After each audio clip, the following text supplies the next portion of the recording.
Bu Həzrəti Zəhra məqamıdır. Ona görə deyirlər ki, Həzrəti Məryəm düzdür Seyyidətü Nisa'il aləmin idi. Öz aləm, öz zamanının xanımlarının ən üstünü idi. Amma Həzrəti Zəhra bütün zamanların xanımlarının ən üstünüdür.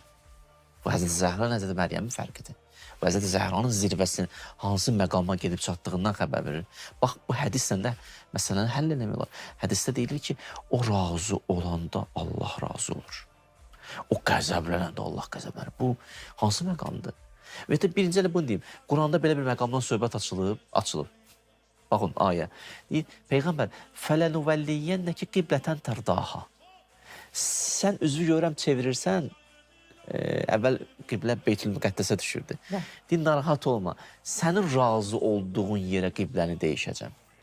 Yəni, sənin razılığın elə mənim razılığımdır ya.